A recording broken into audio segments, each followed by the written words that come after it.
गेल्या महिनाभरापासून बांगलादेशामध्ये हिंसाचार उफाळलाय। गेल्या काही दिवसांपासून बांगलादेशात हिंदूंवर होणाऱ्या हिंसाचाराच्या घटनाही वाढल्यात। दरम्यान हिंदूंवर होणाऱ्या हल्ल्यांचा आता भारतभर रोष दिसून येतोय।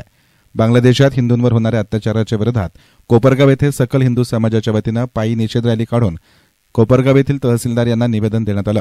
बांगलादेशातील हिंदू अल्पसंख्याकांवर होणाऱ्या अत्याचारांच्या विरोधात सकल हिंदू समाजाच्या वतीने 10 डिसेंबर रोजी जागतिक मानवाधिकार दिनी शहरातल्या छत्रपती शिवाजी महाराज स्मारक मेन रोड पासून ते धारणगाव रोड, संभाजी चौक ते तहसील कार्यालयापर्यंत पायी रॅली काढण्यात आली।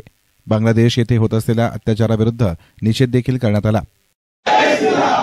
आज असणारा 10 डिसेंबर दिवस जागतिक मानवाधिकार दिन आणि या जागतिक मानवाधिकार दिनाच्या दिवशी संपूर्ण सकल हिंदू समाज एकत्र येऊन प्रत्येक तालुक्याच्या ठिकाणी तहसील कार्यालयामध्ये जाऊन निवेदन देत आहे। कशा संदर्भात आपल्याला सगळ्यांना माहितीच आहे। त्या अनुषंगाने हा सकल हिंदू समाज या ठिकाणी एकत्र आलेला आहे।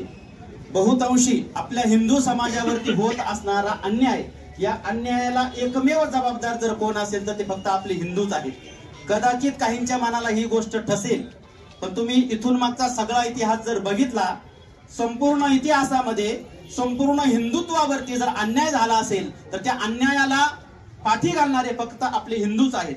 आणि त्याला एकमेव कारण म्हणजे आपला असणारा हिंदू हा जागृत नाही। हिंदूंना आज जागृत होण्याची नितांत गरज आहे। उदाहरणादाखल मी सांगेल तुम्हाला, आता पाठीमागे श्रावण महिन्यामध्ये पंचाळे या ठिकाणी सप्ताह झाला। सप्ताहाच्या दरम्यान परमपूज्य आदरणीय महंत रामगिरीजी महाराज एका मुद्द्यावरती थोडंसं फक्त बोलले। एवढ्याशा बोलल्यानं त्यांच्या त्या ठिकाणी भावना दुखावल्या गेल्या आणि सरतन से जुदा या घोषणांच्या माध्यमातून त्यांनी आपल्या महाराजांवरती नको नको त्या टीका केल्या। अर्थात त्यांच्या धर्माच्या अनुषंगाने किंवा त्यांच्या जातीच्या अनुषंगाने आपल्या धर्मातील महात्मे थोडं जरी बोलले तरी त्यांचा संपूर्ण समाज एकत्र येतो आणि जागृत होतो। आणि आपल्या संपूर्ण समाजावरती, आपल्या समाजातील स्त्रियांवरती, आपल्या गोवंशावरती कितीतरी अन्याय अत्याचार होत आहे, तरी आपला हिंदू जागा नाही। कुठपर्यंत चालणार हे? कुठपर्यंत आपण झोपणार? आपल्या हिंदू धर्माची शिकवण आहे अहिंसा परमो धर्म, पण आपल्याला एवढंच सांगितलं जातं, त्याच्या पुढचं सांगितलं जात नाही।